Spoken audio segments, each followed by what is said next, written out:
Plus de la moitié des ovnis sont observés au-dessus de l'eau. Ces objets jaillissent souvent de la surface de l'océan pour s'élancer vers le ciel. 95% des océans restent inexplorés.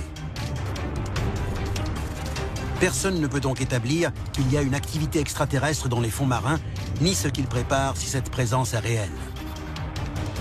Des extraterrestres se cachent-ils dans nos océans? Et si oui, que font-ils? Utilisent-ils ces profondeurs impénétrables pour cacher leur base?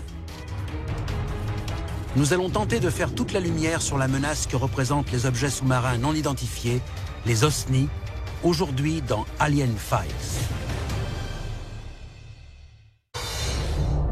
La machine est en marche. Des dossiers restés confidentiels pendant des décennies et décrivant des manifestations extraterrestres ont été rendus publics. Nous allons révéler le contenu de ces documents et découvrir ce que le gouvernement américain voulait cacher. C'est à suivre dans Alien Files, l'émission qui perce les plus grands secrets de la planète Terre. Los Angeles, le 14 juin 1992. La police est submergée d'appels signalant des ovnis dans la baie de Santa Monica. Mais ces objets n'ont pas pénétré dans l'espace aérien par le ciel. De nombreux témoins disent avoir vu une flotte d'ovnis émerger de l'océan et s'élancer dans le ciel. Observer un ovni est inhabituel, mais une flotte tout entière, c'est extrêmement rare. La ville de Los Angeles est célèbre pour son industrie cinématographique. Mais ces dernières décennies, elle a acquis une réputation d'une autre nature. Des milliers de phénomènes extraterrestres ont été signalés sur le littoral californien. Et leurs conséquences sont inquiétantes. Nous vivons sur la terre ferme. Et on suppose logiquement que les extraterrestres vivent dans les mêmes conditions. Mais est-il possible que les ovnis envahissant Los Angeles soient en fait des objets sous-marins non identifiés venus des profondeurs océaniques et non du ciel? Et si les OSNI existent, que font-ils sous la surface?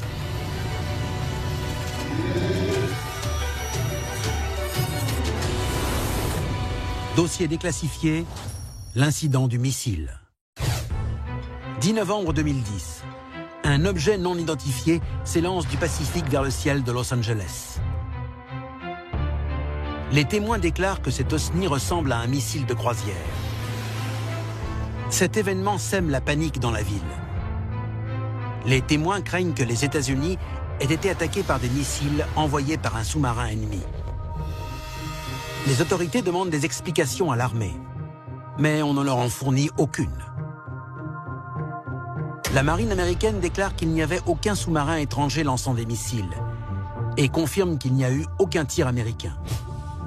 À ce jour, ni l'armée ni la population n'a été en mesure d'expliquer d'où provenait cet objet en forme de missile de croisière. Des centaines d'autres observations inexpliquées ont amené les ufologues à envisager l'existence d'une base extraterrestre quelque part dans la région. Des preuves relatives à une colonie extraterrestre ont été divulguées en 2010 par l'intermédiaire d'une photo des fonds marins prise par la National Science Foundation. Cette image montre de vastes dômes grands comme 2 terrains de football au fond de l'océan. La National Science Foundation déclare que ces dômes sont des volcans éteints dont le centre est peut-être creux. Certains ufologues pensent que si des extraterrestres avaient voulu avoir une base sous-marine, ces dômes auraient été parfaits. Et cette colonie a peut-être existé bien avant l'arrivée des humains dans la région. On estime que ces dômes sous-marins pourraient remonter à 40 000 ans. Pendant des siècles, les océans du monde entier ont été associés à divers phénomènes mystérieux et légendes. Los Angeles est assiégé par des objets sous-marins non identifiés ou OSNI qui émergent de l'océan devant des témoins paniqués. Mais le littoral du sud de la Californie n'est pas un cas isolé.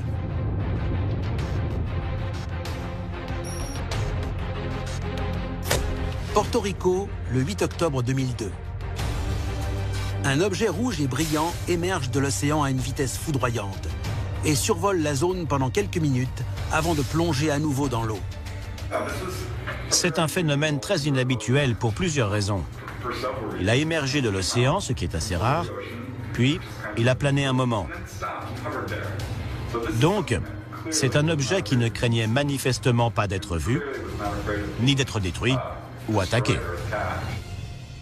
Porto Rico est une région réputée pour ses nombreux phénomènes extraterrestres, au point qu'un des principaux axes de l'île a récemment été rebaptisé route extraterrestre. Mais les ovnis observés à Porto Rico sont-ils vraiment des OSNI? Et si oui, les extraterrestres auxquels ils appartiennent disposent-ils d'une base sous-marine non loin de là? Porto Rico se trouve au sud d'une célèbre zone de l'océan Atlantique, le triangle des Bermudes.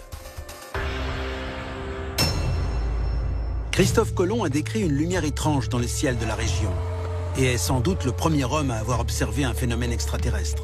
Pendant des siècles, cette région a été le théâtre d'innombrables disparitions mystérieuses de bateaux et d'avions et de phénomènes inexpliqués. Un incident en particulier constitue le plus important cas d'enlèvement collectif de l'histoire.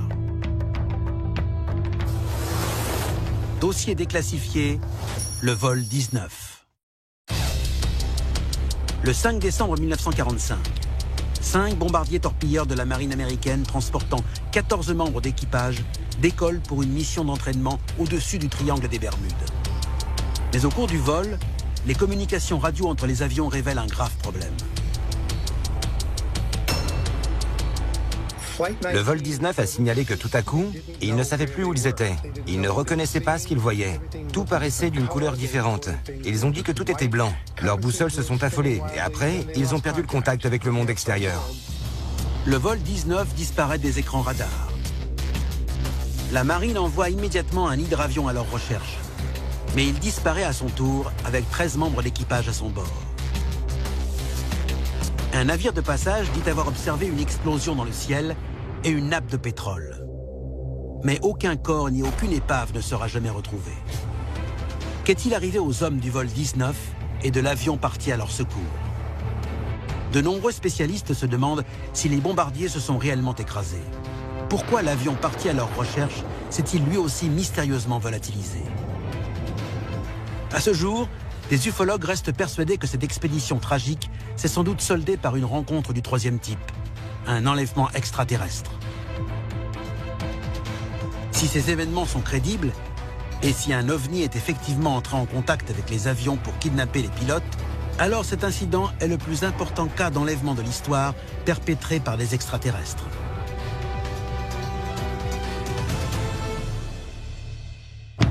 Des extraterrestres ont-ils enlevé les membres d'équipage du vol 19?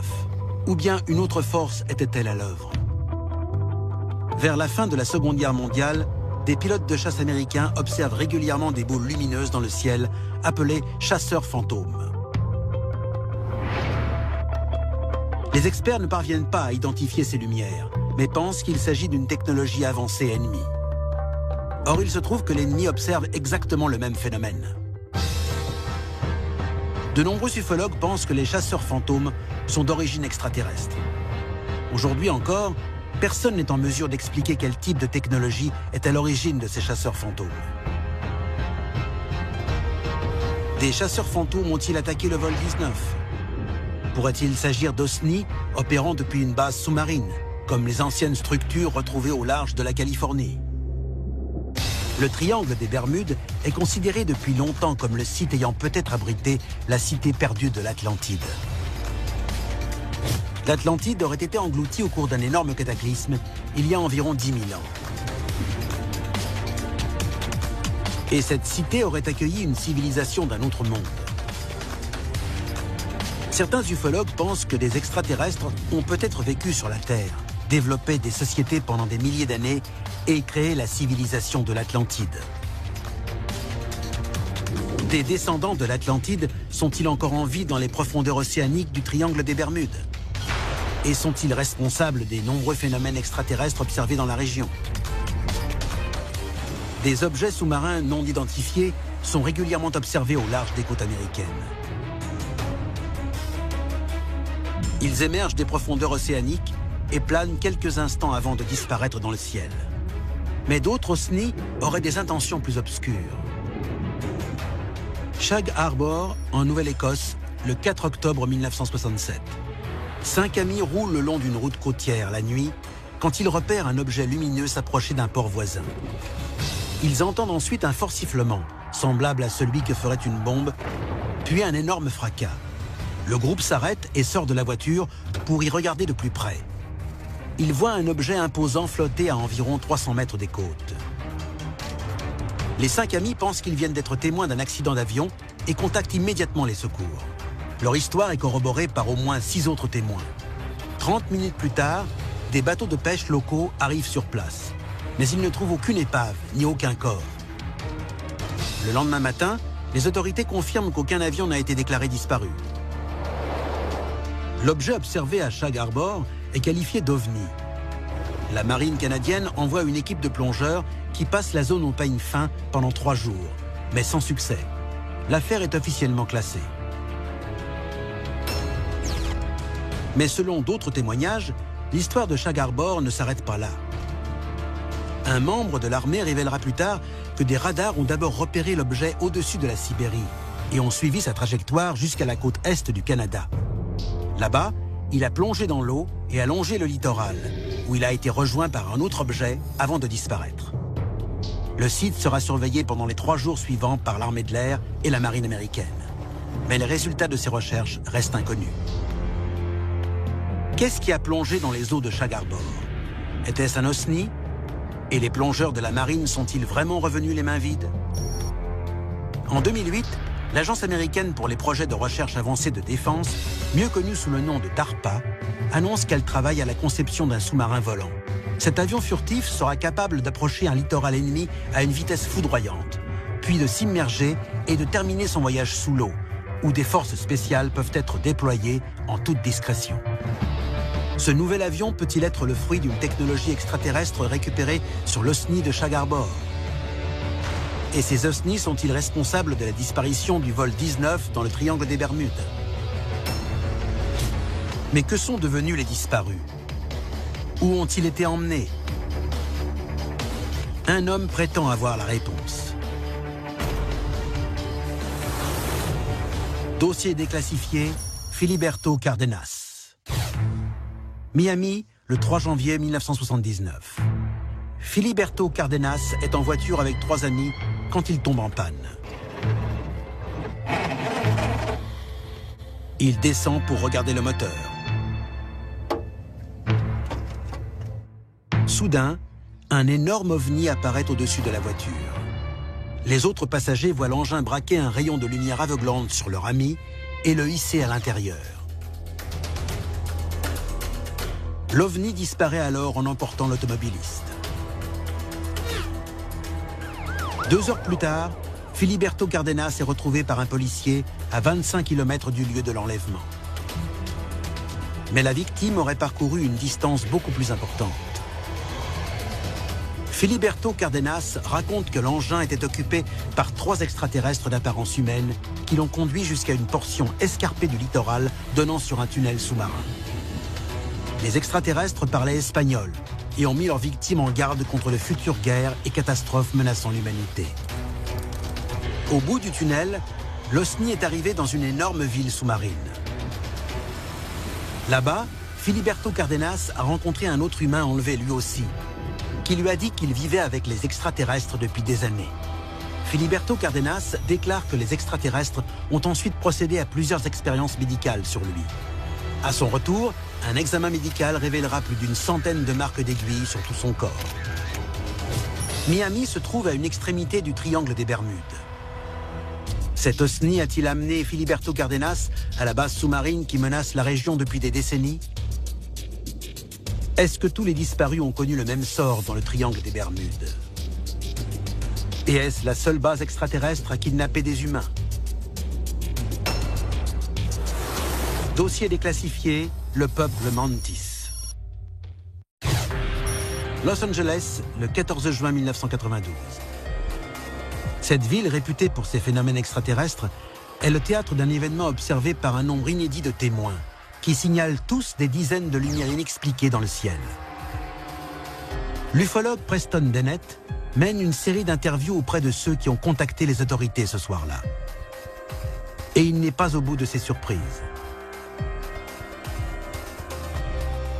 Les témoins décrivent des rencontres effrayantes, au cours desquelles ils se sont retrouvés nez à nez avec des extraterrestres ou ont été victimes d'un enlèvement. Mais tous ces récits ont une troublante particularité.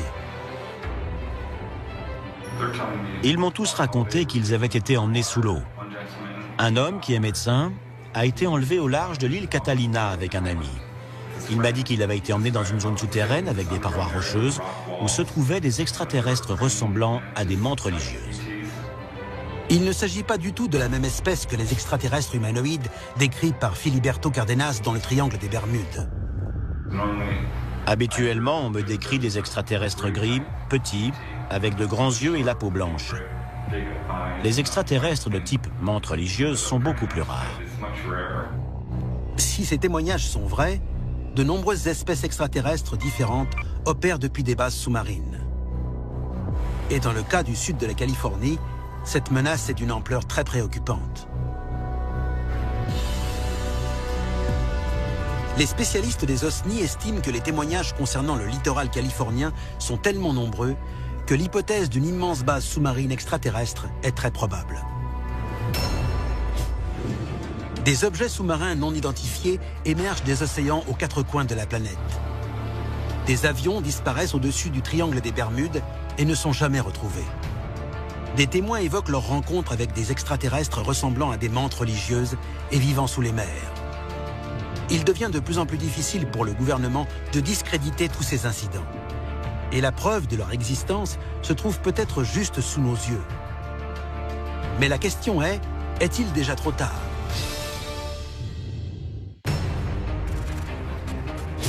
De nombreux spécialistes considèrent les structures en forme de dôme situées au large de la Californie comme des bases extraterrestres sous-marines. Mais d'autres experts ont une théorie encore plus inquiétante. Des ufologues pensent que les dômes californiens, situés à 2000 mètres sous la surface, sont en fait un portail sous-marin. Un portail est un trou dans le tissu spatial et temporel à travers lequel des engins extraterrestres peuvent parcourir de très longues distances en un instant. S'il y a un portail au large de la Californie, alors la Terre court peut-être le risque de se retrouver à tout moment face à une horde extraterrestre. Los Angeles est réputée pour ses plages, son soleil, ses lieux de vacances. Mais je crois qu'elle est en train d'acquérir une autre réputation en tant que très important portail extraterrestre. Les phénomènes extraterrestres se multiplient. Et ça veut peut-être dire qu'au large de nos plages, il y a une importante population extraterrestre ou une très grande base pour revenir. C'est ce que les éléments dont on dispose semblent indiquer. Et c'est une situation assez effrayante si on y réfléchit. C'était Alien Files, l'émission qui perce les plus grands secrets de la planète Terre.